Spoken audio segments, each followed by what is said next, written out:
we are here. Mr. Gale Lemerand, it is an absolute pleasure to have you. Thank you. Thank you very much. We start off every show with a scouting report and then a card. So we'll do the card first, and I'm going to read this out loud. You let me know what it means to you and how you interpret it. Leaders know simplicity and clarity make the difference. How do you interpret that card? I think it's very important to be a good listener and to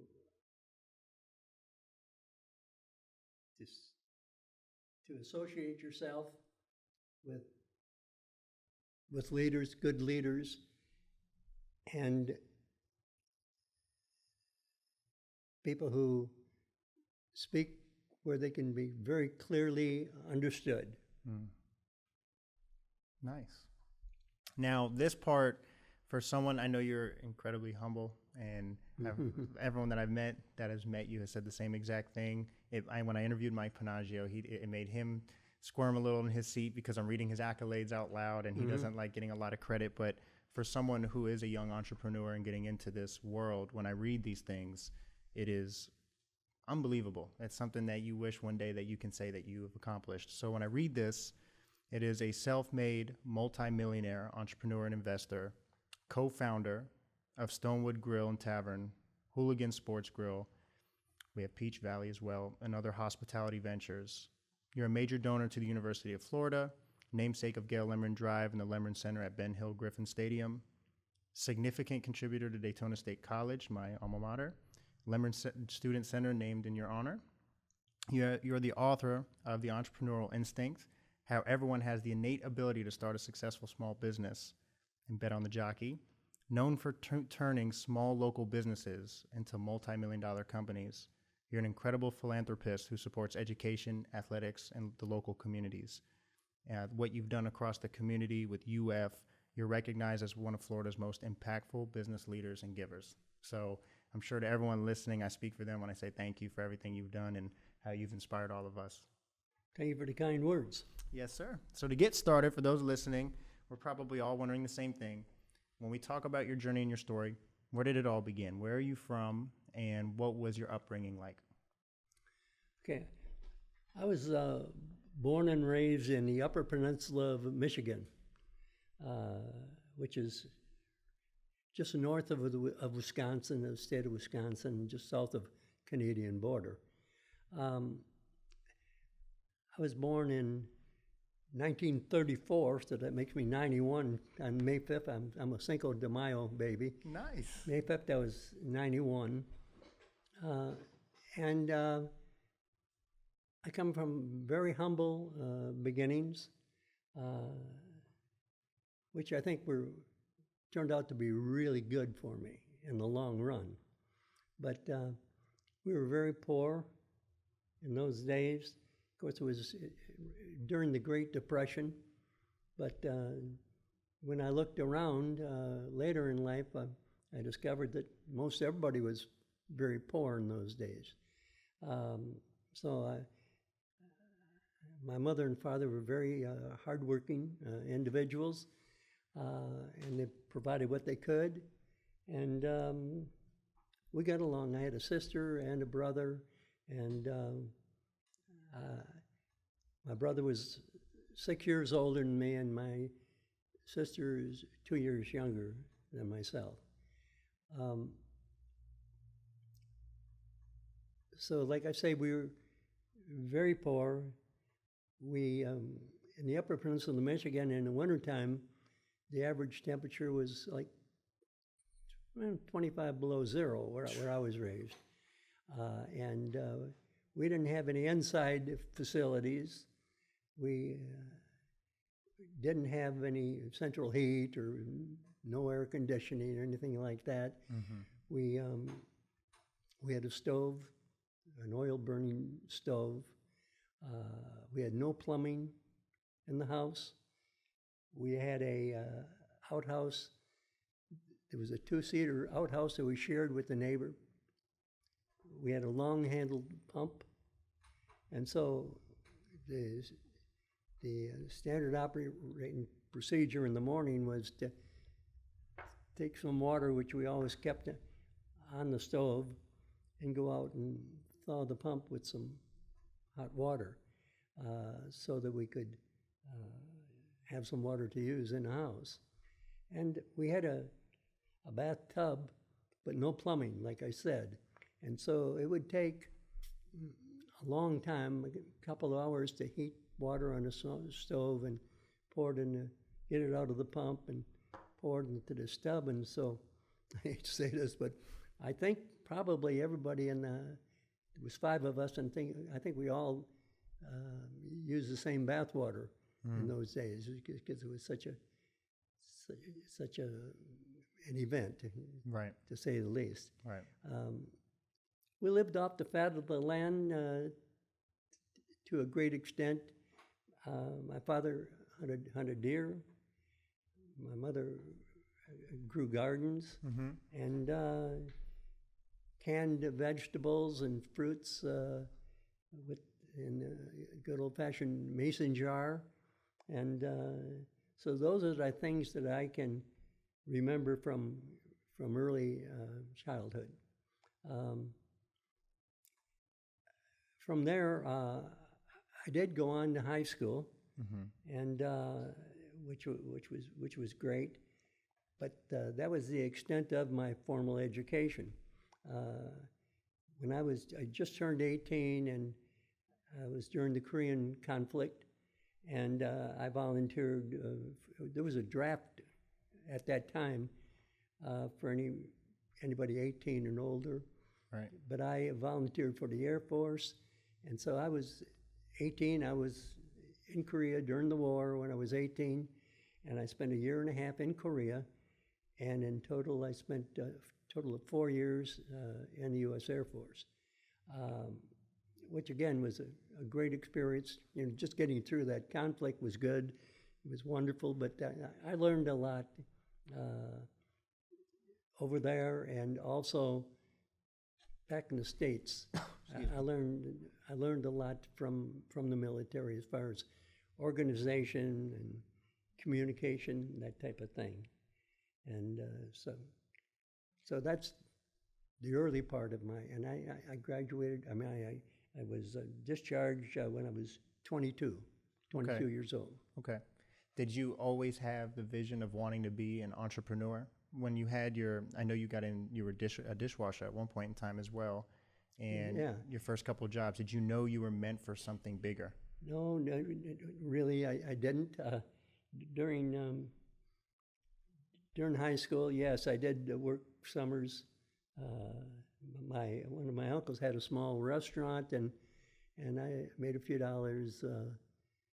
In those days, the pay was $25 an hour, and so I worked during the summers washing dishes in his restaurant to buy a motorbike or whatever, that type of thing. And so I did work in 3 or 4 different places during high school. Got it. When did you know you wanted to get into the business route? And did you have any mentors, or was there anyone in your life in particular who saw something in you and maybe mentored you, or was it self-taught? Where did the passion of entrepreneurship and running a business, where did that come along?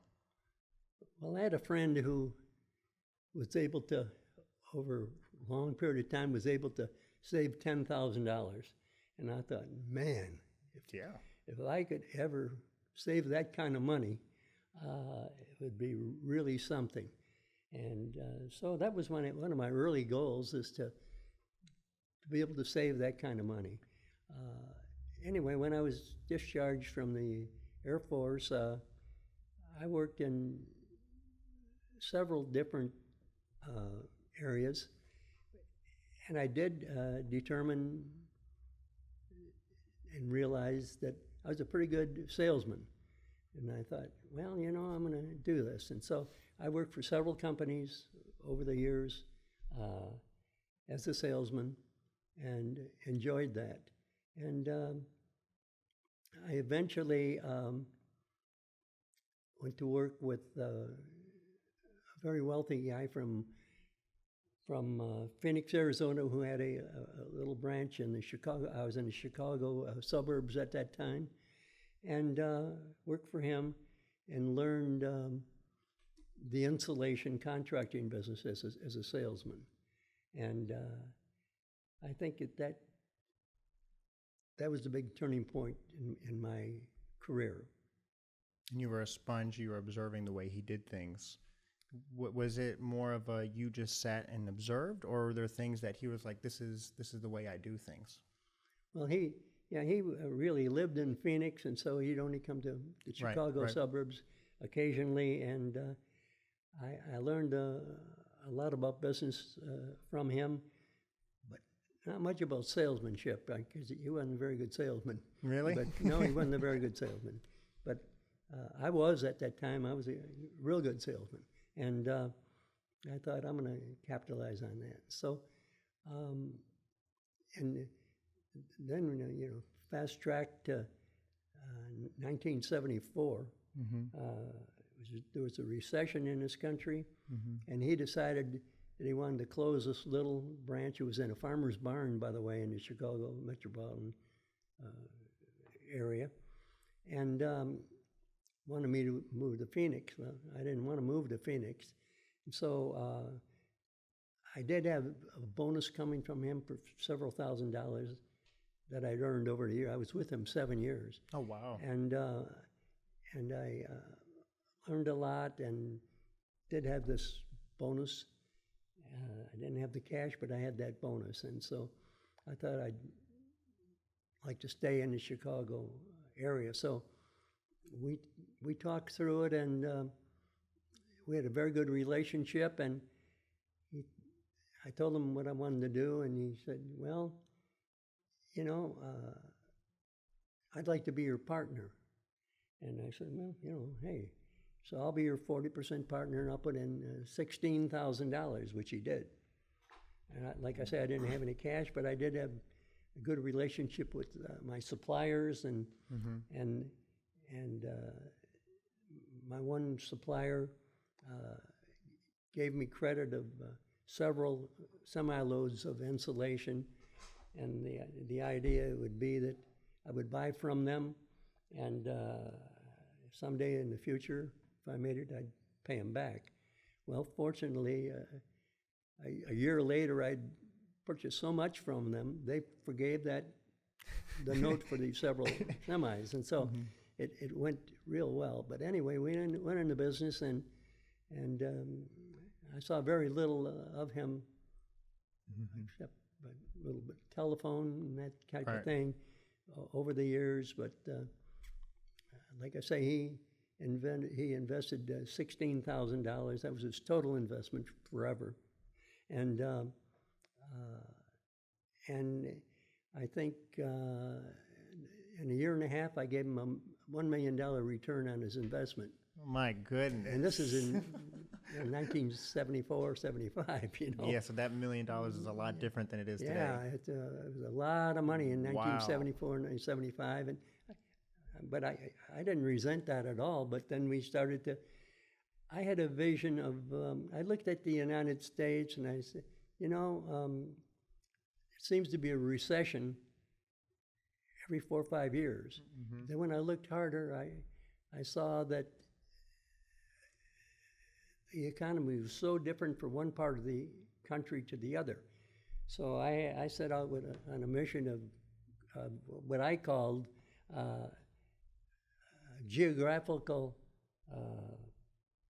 expansion, and so I decided that's what I'd like to do, is to get this one location going, and then grow nationally.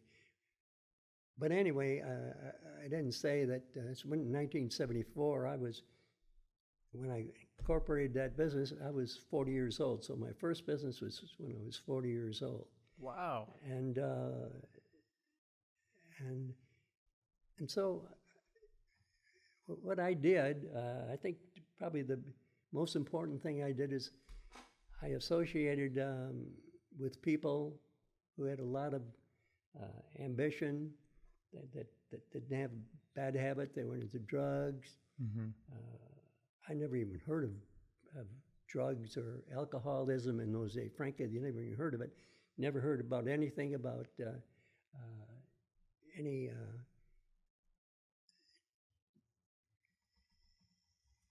prejudice of any kind. I just was, my entire life, even in the service, I was never introduced to any prejudice of any kind.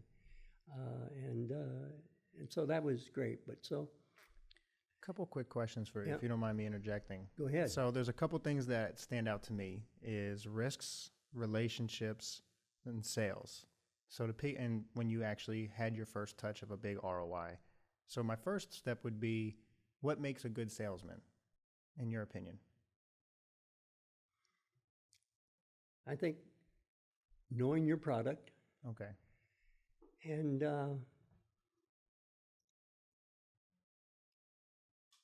associating with people who are real good sales people, which I did. I didn't tell you, but I did take the Dale Carnegie course, which Okay. is the salesmanship course, which helped me along early in my career.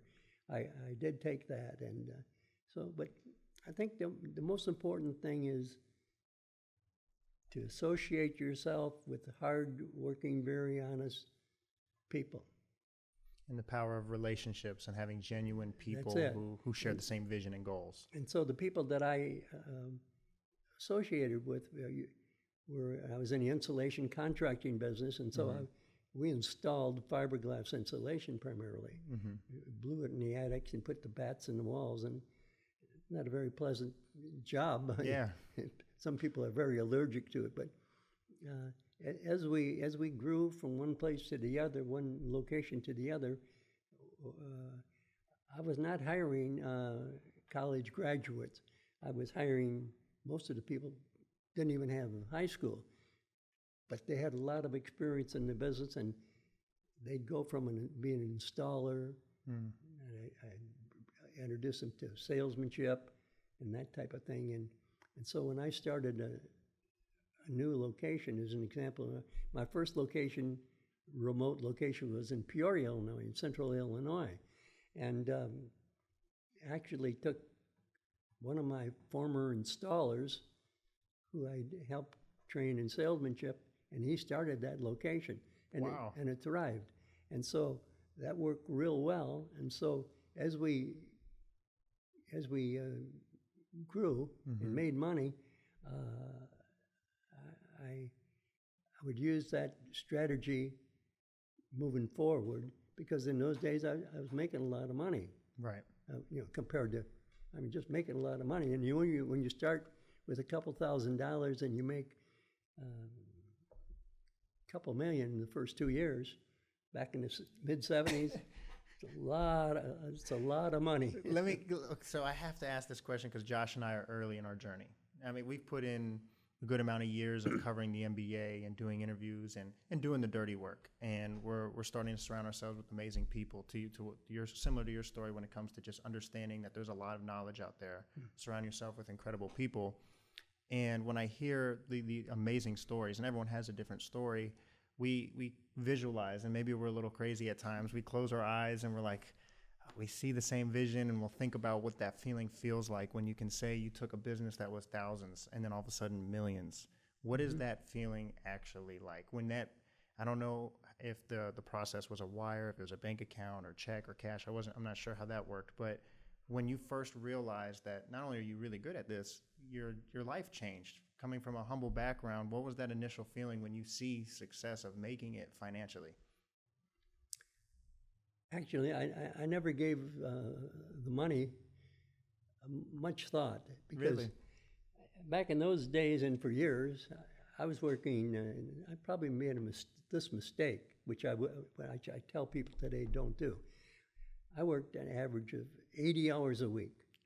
So I worked 7 days a week for years.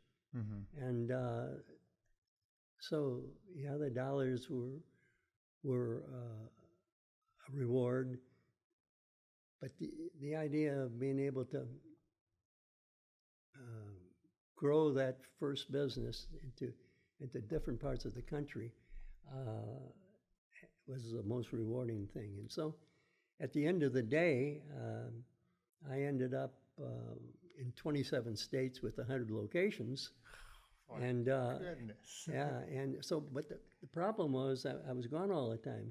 I became during this time in 1975, I think, I became a private pilot. I didn't own my own airplane or anything, but I became a private pilot, and then I eventually bought a small airplane, and so I was able to grow by being more mobile. Right. And eventually I had to have jets with full-time pilots and so on and so forth, because we were, like I said, 27 states. It's a lot. And so while we were traveling, I was sitting in the back of the airplane in those days, working and studying financials and so on and so forth. And I became during that time I became pretty good with financials too, to interpret the financials. I was self-taught with profit and loss and balance sheets and operating, because I discovered that I was competing with insulation companies, competitors, that didn't even have a business plan or didn't have a financial statement. And so at the end of the day, and by the way, that the material cost was like 55% of the total cost. It's much higher than labor or whatever. And so my overall material cost was around 55%.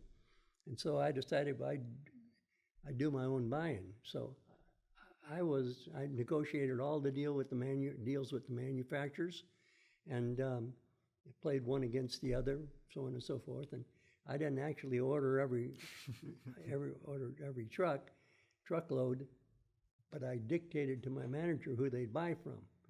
Okay, so I was able to develop great relationship with the Owens Cornings and the Certainties of the world, and I became their largest customer. Wow. which really meant a lot. And doing that, it made the company much more valuable. You bet on yourself too, and I know that's a bet on the jockey. Yep. Talk about the risk, because if there's someone listening who's starting a business, who may go the untraditional route, or they're betting on themselves, they have that passion, they speak the language of wanting something more and to build something of their own. When you bet on yourself to start a company, and I want to ask you some advice on scaling as well, but when you first started out, that initial risk, were you scared? Were there moments where you doubted yourself? Because we learn from Mike all the time is you're going to fail, but fail fast. Take risks. How did you know to take risks, and when you did, were you scared? Yeah, I was, and I was married at the time, and had a son, and so my wife at the time was more afraid than I was. But I decided, I'm not getting any younger, even at 40, I said, if I'm not ever going to do this thing, I better do it now. Better do it now, because time marching on. And so I really didn't think much about it. I didn't have much to lose. Right. Except that I figured, well, it's my last hurrah, And when you ended up scaling, how did you know how to scale? When do you know when to scale? I know some businesses scale too fast. I know others don't scale, aren't aggressive enough. How did you know when you wanted to expand in so many different territories? I took a hard look at the U.S. as far as the geography is concerned, and looked at and realized right away that, like I said earlier, that when one market is up, the other goes down. Some are down. And so I said, man, if I can diversify that way, diversify geographically, and when things are good, I'll do really well. And when things are poor or mediocre, I won't be too bad, because I can rob from Peter to pay Paul, type thing, because I own all of it except for this 40% early on with this investor. Did you have one deal, and I want to get into how you got in the restaurant business as well, but did you have one deal, one moment, one transaction that sticks out to you out of all the deals that you've done, all the businesses you've ran? Is there one specific meeting or deal that stands out to you? Yeah. After all those years, I decided, I want to turn this into cash, because what I was doing is taking all the money that I was earning, and I was, for the most part, in those days, in the most recent days there, I was merging with small competitors. Mm-hmm. And so I found that that was the way to really grow the business rather than starting fresh. Okay. So I went to Ocala, Florida, and we had a reputation of being really, really tough business people Okay. with the insulation, other Right. insulators. And so I'd go in and I'd talk to all the competitors there before we started the business, and I said, I'm either going to buy you out or start my own here. And without any hesitation of any kind, I found 2-3 people wanted to sell out to us. Really? Yeah. And then I realized that when I looked around, and even though we were tough competitors, but not because we cut the price. I was buying better than anybody because I was doing all that combined sales with the different manufacturers, but I didn't pass that cost on to my branches because they would have just given it away. So I would take at least 5% and tell my local managers to establish their selling price at that cost rather than my true cost. Mm-hmm. And so when I looked around, my average competitor was making 3% net because it was tough business. I made 17% net. Big difference. Big difference. A huge difference. And so I made 17% net on a lot of money. My goodness. Mm-hmm. So you talk about buying, and we're hearing merging. How do you know when to sell? So say your business is doing great, you scale your business, everything is going the way you want it to go. And I know it never truly goes how you think it's going to go. You have to pivot and adapt and take risk. But eventually when you get to that pinnacle, and Mr. Lohman is a good mentor of ours. We talked to him a little bit about this as well. Sure. We talked to, obviously, Mike about it. When do you know when to sell your business? Well, I think you need to look at, again, at the national economy. Okay. And your age. Okay. And like I say, today I wouldn't work 80 hours a week for 25 years today if I was starting over. I think that was a big mistake. Really? I didn't have much of a family life at all. I was going to ask, do you believe in work-life balance or no? I do now. I didn't in but those you didn't days. back then. And in those days, I did not. And so I thought, now's the time. And so what I did is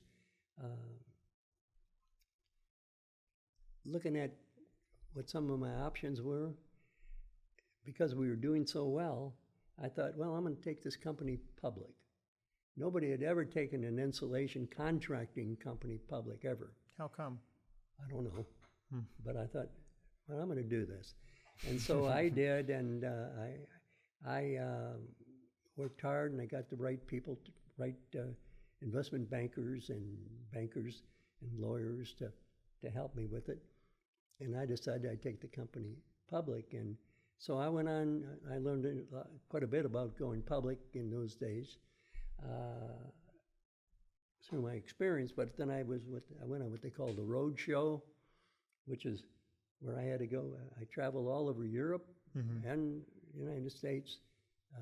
I think Prudential was in those days, Prudential was my lead underwriter. And I had to travel with my chief financial officer also to make presentations. And so we worked really hard at that. I had people helping me run the business in those days, so I didn't forget about the business. But there was a lot of interest, and so we were talking about going public at $14 a share. I think $14 a share, and I probably should have done it. But what happened is, boom, the economy in the United States went to heck. Oh my goodness. Yeah, and pretty soon, next thing you're telling me, and saying, well, you might get $9, you know, and I should have taken that, because what happened, I didn't know what was going to happen, but things were really slow. I mean, there was another recession in the United States, so I said, no, I'm not going to do it, and I decided not to do it, although there was a lot of interest in the company. So I decided I was going to ride it out for a little while, but then some of my advisors told me, well, maybe you should think about selling it to some large company. Right. And so I decided to go that way, because I'd spent about $1 million going public, trying to go public. And so I decided to hire the right people, the right bankers again, and attorneys, and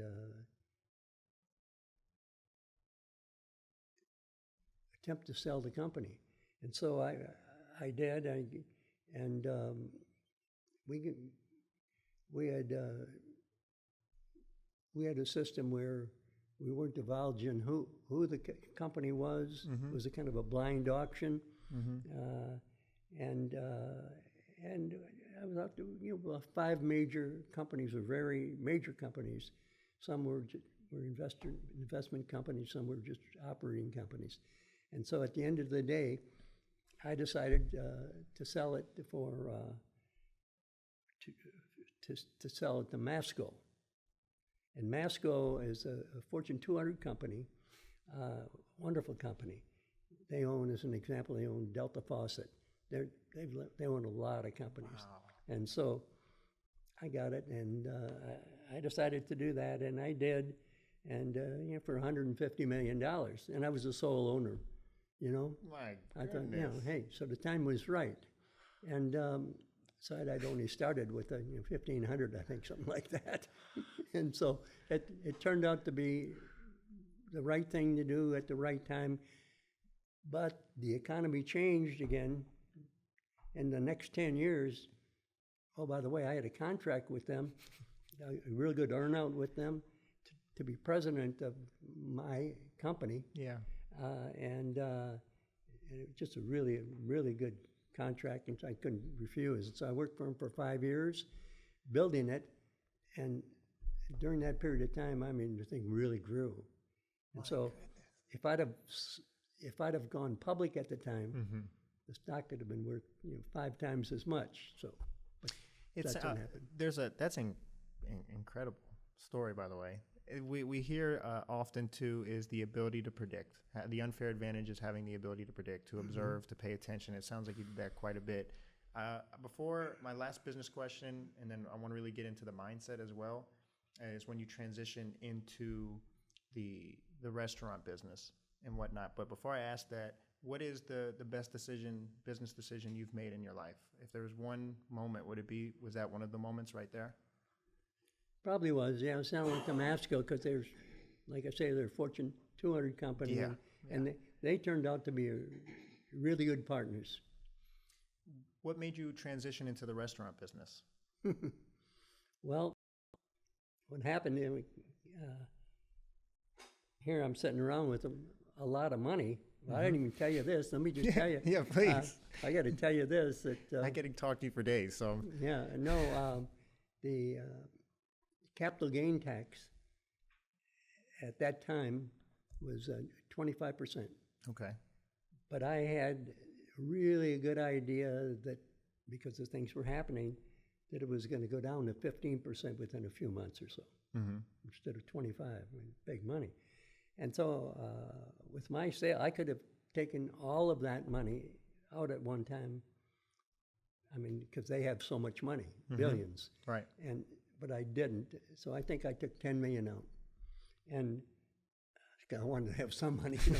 Yeah. But the rest of it, I left it in their stock, betting on the fact that the company, that the economy would dictate that the capital gain would be 15%.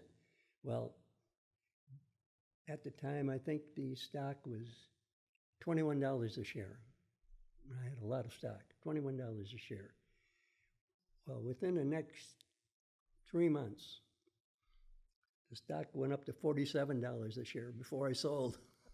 My So, you know, I mean, goodness. just so you can You do took the a math. huge risk. Yeah. Do the math there. My God. Yeah, it did. And so just by waiting for that capital gain to go Yeah. down, Yeah. it made me a lot of money.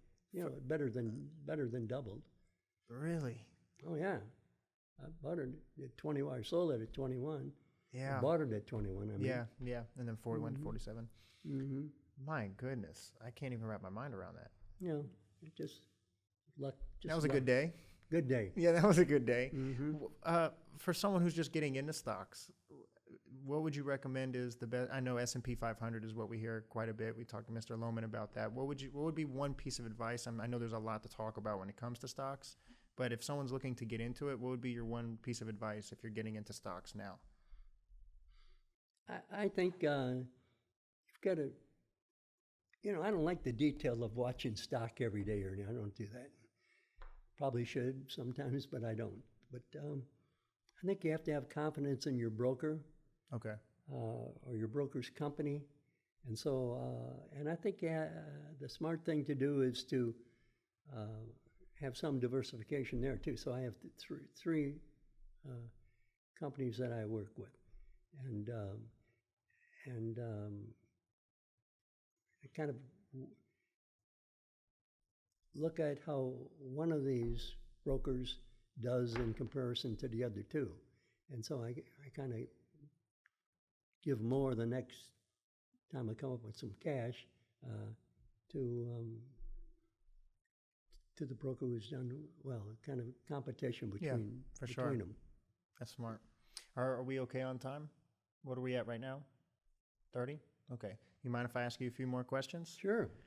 So you get into the restaurant business.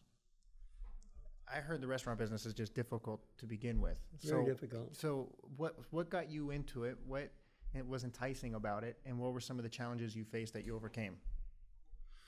Well, entrepreneurs are risk takers, number one. Yes, sir. You have to work hard and you have to be a risk taker. Mm-hmm. And restaurants are a very, very tough and risky business. So I was sitting on a lot of cash. In those days, I was still in my 5-year earnout with Masco. And I had a friend who actually was a store manager for Outback. And they had, in those days, they had 10-year contracts, and they cash out at the end of 10 years, blah, blah, or they could re-up for 10 years. And so he wanted to go in some business. And one thing, in those days, I was also selling seamless guttering by that time, seamless gutter, to builders, almost all to builders. And so I said, what do you know about seamless gutters? And well, he didn't know anything about seamless gutters. I said, well, you know a lot about the restaurants because, I mean, that's what you do, and you're very successful, and he was successful at that. And I said, why don't you just start your own restaurant business, you know? He said, well, yeah, but I don't want to do it on my own. He says, why don't you just join me in a restaurant? So I said, well, okay. So we, you know, because I had a lot of cash in those days. And so Yeah. I said, so I went in partnership with him, and it was my money, but his experience. Right. And so I learned quite a bit from him. And like you were saying, it is, and I was saying, it's a very tough, risky business, and especially in today's market because of the cost of product, foodstuffs, and very tough finding people who really want to work today. We're finding great difficulty finding people who want to work. Hiring the right people. Yeah, I mean, most of the young people that I know, most of them just don't want to work. Yeah, it's a different time.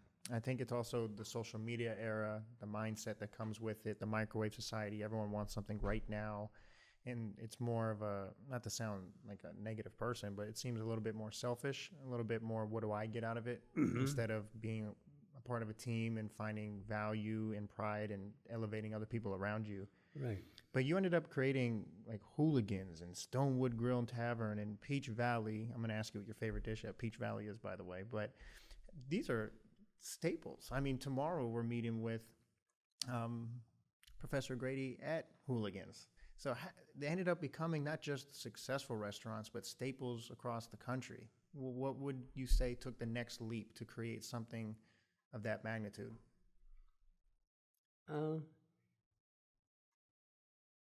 I think, number one, Hooligan is our number one brand. It's really good. We've got great reputation. Mm-hmm.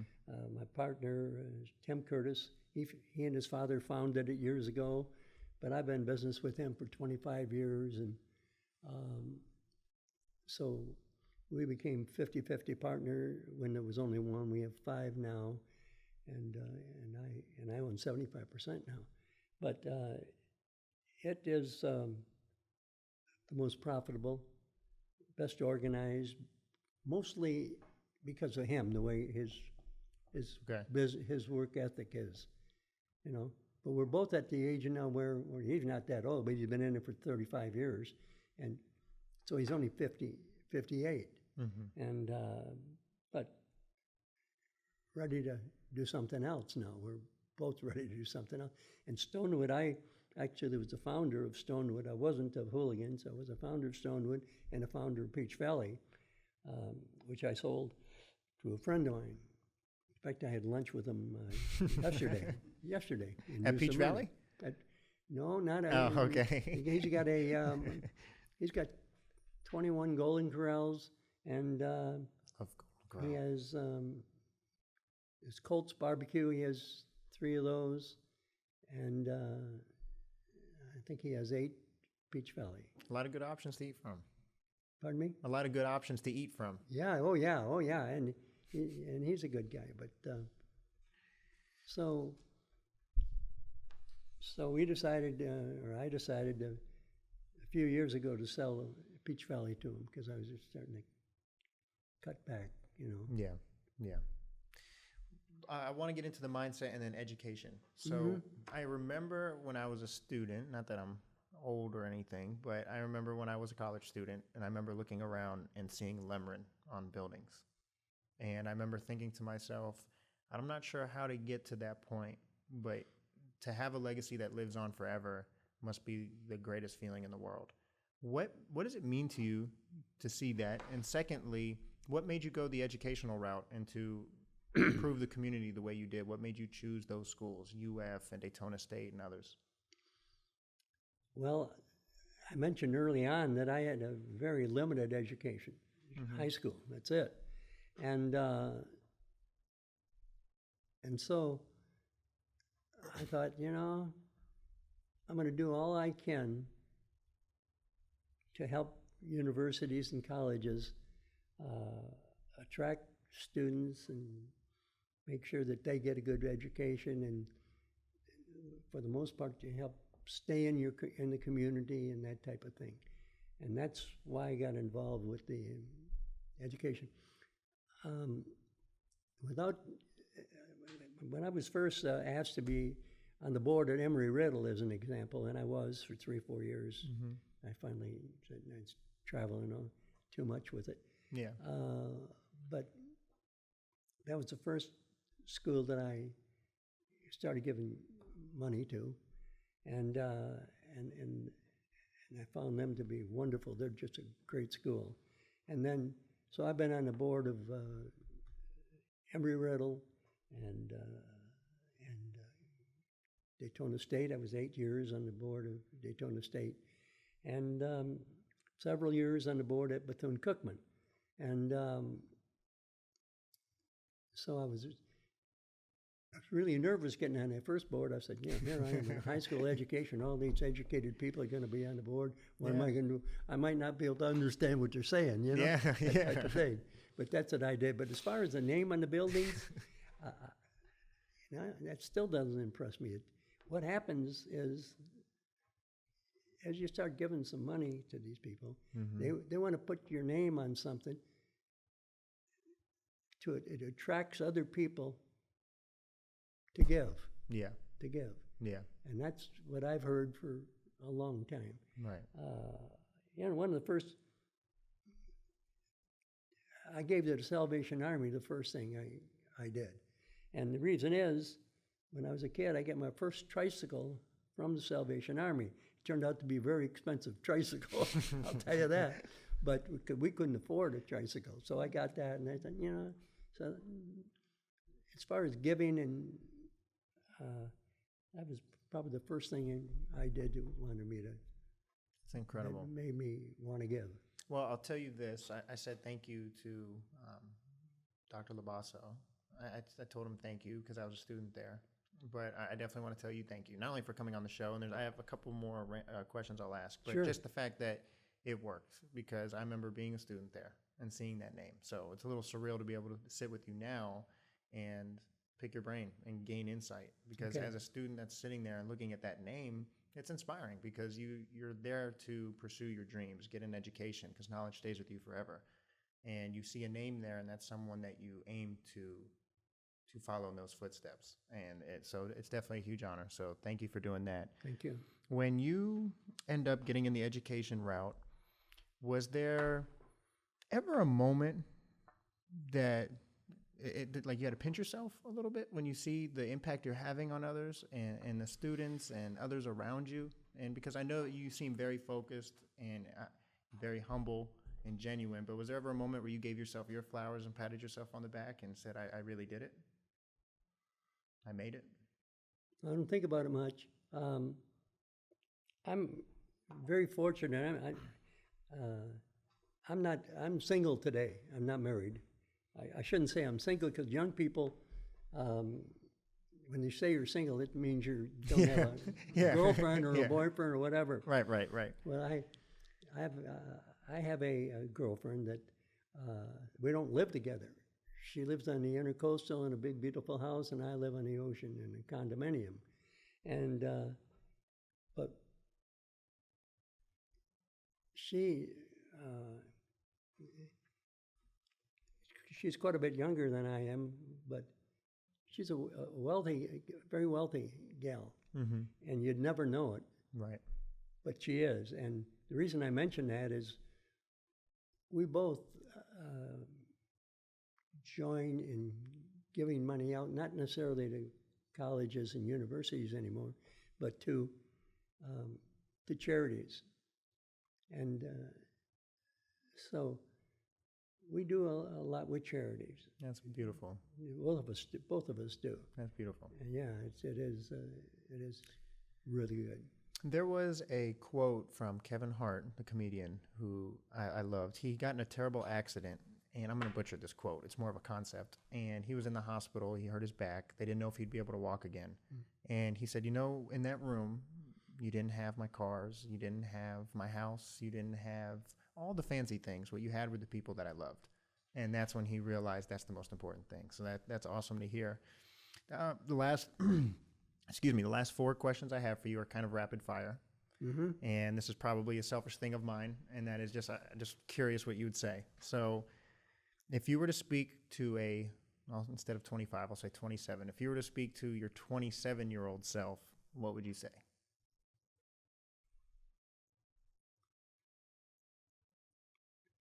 I would say, if you work hard and are focused, you can be whatever you want to be, and you can be as successful as you want to be if you're focused. And if I were young entrepreneur, Mm-hmm. after I decided what field I want to be involved in, I would do exactly what I did. Go to work and work with someone who's successful in that field and learn the business and then jump in on your own after you've learned the business. But I think some entrepreneurs want to start before they even know what the heck the business is. Right. And I think that's a huge mistake. Right. So I think you need to have this experience over a period of several years before you go in your own business. Last three. How do you handle failure? Your thought process when you failed at something. Maybe it's a presentation, maybe it's a business deal. How do you handle failure? I try to go on and not make the same mistake the second time, as a lot of people do not. But I'm not afraid of making mistakes. I never have been. I say, well, I'll do better next time, and go on to other things or improve on where I made a mistake. Right. When I became a failure at something. Right. Last two, what's one myth about success you would want to share, or something about success for those listening who may not have tasted that yet, or maybe they have a successful company. What is something that you learned about success once you achieved it? And success, again, there's multiple interpretations of that. I'm not talking about just monetary. It could just be about being happy in life. What is something that you learned about success? I think the most important thing is to surround yourself with good people. Just surround yourself with good people. And in my case, I like to surround myself with good, honest, hardworking people.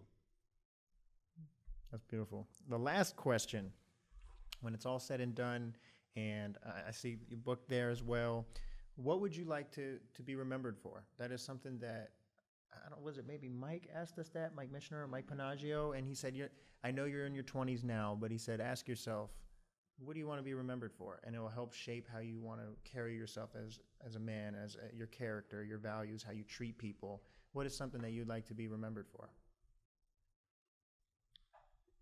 I'd like to have a good, and I think I have one, a good reputation of